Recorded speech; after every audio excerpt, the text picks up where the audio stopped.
आदर्श नगर से कांग्रेस के विधायक और आदर्श नगर से फिर से कांग्रेस के प्रत्याशी रफ़ीक खान का इन दिनों हिंदू महिला मंजू देवी से विवाह का मामला गरमा रहा है। दरअसल रफ़ीक खान के पिछले चुनाव के दौरान भी हिंदू पत्नी का मामला चर्चा में आया था, लेकिन तब ये मामला दबा दिया गया था। लेकिन इस बार जो एफिडेविट रफ़ीक खान ने दिया है उसमें अपनी पत्नी का नाम उन्होंने मंजू देवी ही लिखा है।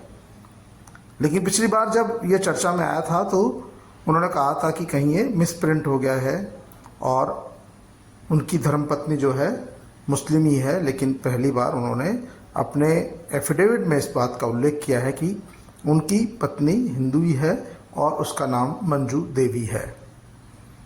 जब से ये जानकारी सनातनी धर्म वालों को लगी है, हिंदू धर्मावलंबियों को लगी है, उनका कहना है कि जयपुर शहर में 2 विधायक मुस्लिम हैं और दोनों ने ही दूसरा विवाह हिंदू महिलाओं से किया है, हिंदू युवतियों से किया है, तो कहीं न कहीं यह मामला उनकी नज़र में गलत है।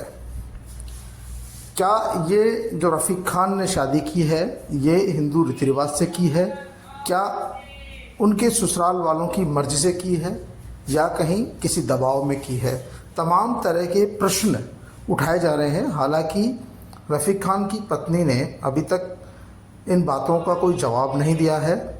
खुद रफ़ीक खान ने भी इस मामले में कोई जवाब नहीं दिया है।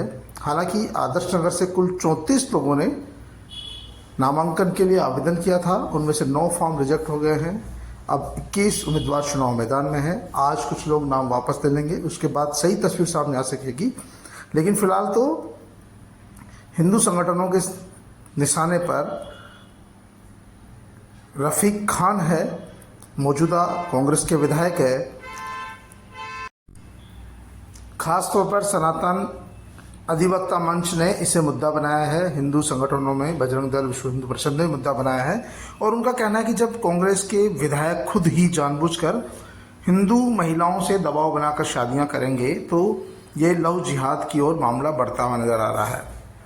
ऐसे में इस मुद्दे को और ज़्यादा हवा देने की कोशिश की जा रही है। हालांकि जो संपत्तियों का एफिडेविट दिया है उनमें रफ़ीक खान ने अपनी पत्नी मंजू देवी के नाम पे अकाउंट्स भी बताए हैं, संपत्तियां भी बताई है, तमाम चीज़ें बताई हैं। तो ये ऐसा मामला नहीं लगता है कि कहीं लव जिहाद का हो या चुनाव में सिर्फ फ़ायदा उठाने का लग रहा हो। लेकिन फिर भी हिंदू संगठनों ने और ख़ासतौर पर सनातन अधिवक्ता मंच ने इस मामले को मुद्दा बनाया है और आरोप लगाया है कि कांग्रेस की जो विधायक है वो जानबूझकर शहर की जो सनातनी संस्कृति है, आबो हवा है, गंगा जमुनी संस्कृति है, उसको बिगाड़ने का काम कर रहे हैं। जब जनप्रतिनिधि होकर खुद जानबूझकर हिंदू युवतियों से, हिंदू महिलाओं से शादी करेंगे तो मुस्लिम युवा भी उनका देखा देखी ही जो हिंदू युवतियां हैं, हिंदू लड़कियां हैं, हिंदू महिलाएं हैं, उनसे शादी करने की कोशिश करेंगे और इससे आने वाले समय में जो है सांप्रदायिक सौहार्द है बिगड़ने की संभावना रहेगी। हालांकि देखिए, पिछली बार भी रफ़ीक खान ने जब चुनाव लड़ा था तो उनकी पत्नी को लेकर ये विषय उठा था और कई बार जगह जगह जब जनसंपर्क कर रहे थे तब ये मामले को लेकर चर्चा होती थी, लेकिन तब ये मामला दबा दिया गया था। इस बार उनके एफिडेविट में मंजू देवी का नाम सामने आने से साफ हो गया है कि उनकी एक पत्नी मंजू देवी है और इसको लेकर सनातन अधिवक्ता मंच ने विरोध दर्ज कराया है और उनका कहना है कि ये कहीं कहीं जो है जयपुर की जो गंगा जमुनी संस्कृति है उसको बिगाड़ने का काम किया जा रहा है। आप देख सकते हैं उनका एफिडेविट जो लगा हुआ है, ये एफिडेविट दिया है और एफिडेविट में उन्होंने रफ़ीक खान ने अपनी पत्नी का नाम मंजू देवी बताया है बाकायदा। इसमें कोई उन्होंने तथ्य छिपाया नहीं है। ये तमाम जो परिसंपत्तियां हैं ये भी मंजू देवी के नाम से ऐड है, लेकिन इसे खासतौर पर विपक्षी पार्टियां बड़ा मुद्दा बनाने जा रही है और आने वाले समय में इसे और ज़्यादा गंभीरता से उठाया जा सकता है, क्योंकि राजस्थान में और ख़ासतौर में जयपुर में किशनपोल और जो आदर्श नगर विधानसभा सीट है इनको कांग्रेस का माना जाता है, क्योंकि यहाँ मुस्लिम बहुल बहुत ज़्यादा है। हवामेल में भी मुस्लिमों की संख्या बहुत ज़्यादा है। ऐसी स्थिति में भाजपा के लिए ये सीधे सीधे तौर पर लड़ाई लड़ना मुश्किल है। ऐसे में इस बात को हवा दिया जाकर इसे भुनाने की कोशिश की जा रही है, ताकि इस मामले को हवा मिले और लोग जो वोटों का ध्रुवीकरण है जो धर्म के नाम पर हो सके। हालांकि खुद रफ़ीक खान का कहना है कि ये उनका लंबे समय से मामला है और उन्होंने वैधानिक रूप से शादी की है, उसमें कोई गैर कानूनी मामला नहीं बनता है। फिर भी ये बीजेपी और दूसरे लोग हैं वो जानबूझकर इसको हवा देने की कोशिश कर रहे हैं, जबकि हम पति पत्नी सालों से बहुत मोहब्बत से रह रहे हैं और बहुत अच्छे तरीके से रह रहे हैं। इसमें किसी तरह के लव जिहाद या किस तरह का कोई मामला नहीं है। मैंने कोई जोर ज़बरदस्ती नहीं की है, शादी आपसी मर्जी से हुई है, दोनों परिवारों की रजामंदी से हुई है और हम दोनों लंबे समय से दोनों रजामंदी से ही रह रहे हैं। और जब इस एफिडेविट में नाम दिया गया है तो इसमें कोई छुपाने वाली बात भी नहीं है कि मैंने कोई चीज़ छुपाई हो, और ये इंसानी फितरत है। आज से पहले भी प्रेम विवाह हुए हैं और शादियां हुई है, हिंदुओं की भी हुई है, राजा महाराजाओं के ज़माने में भी हुई है, मुग़ल काल में भी हुई है और अंग्रेज़ों के शासनकाल के दौरान में भी इस तरह की शादियां हुई है। तो ऐसे में जो लोग इशू बना रहे हैं वो गलत है, लेकिन फिर भी ये चुनावी मुद्दा बन सकता है। खासतौर पर लोगों का आरोप है कि जयपुर में 2 विधायक आपने कांग्रेस के मुस्लिम जिता दिए और दोनों विधायकों ने हिंदू लड़कियों से, हिंदू महिलाओं से शादी की है।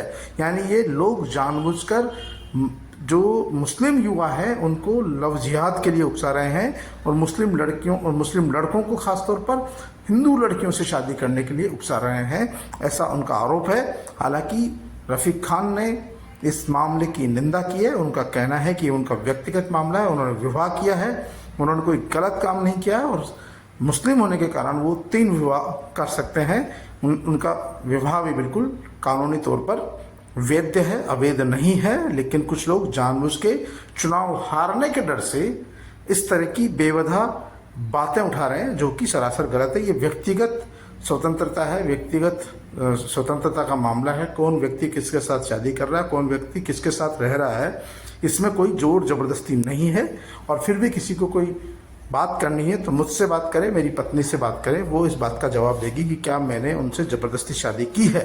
लेकिन चुनाव में ये एक बड़ा मुद्दा बन गया है और ख़ासतौर पर बीजेपी इस मुद्दे को आने वाले समय में और तेज हमले करेगी और तीखे हमले करेगी। कोशिश करेगी कि आम जनता के मन में ये बात बैठे, ये डर बैठे कि यदि रफ़ीक खान को या अमीन कागज़ी को वोट दिया तो आपके आने वाले समय में और हिंदू लड़के लड़कियां मुस्लिम्स के प्रेम जाल में फंस सकती है, उनसे शादियां कर सकती है, जयपुर शहर की गंगा जमुनी तहजीब है वो खराब हो सकती है और इस तरह का मानसिक रूप से दबाव बनाया जा रहा है। हालांकि रफ़ीक खान ने इस बात की निंदा की है। उनका कहना है कि ये मेरा व्यक्तिगत मामला है, मैंने विवाह संवैधानिक तौर पे की है, विधिक तौर पर की है, इसको कोई चैलेंज नहीं कर सकता और मैंने किसी दबाव के शादी नहीं की है। दोनों की मर्जी की शादी है, वो मेरी मर्जी से मेरे साथ रह रही है। इसको इशू बनाना, मुद्दा बनाना सरासर गलत है।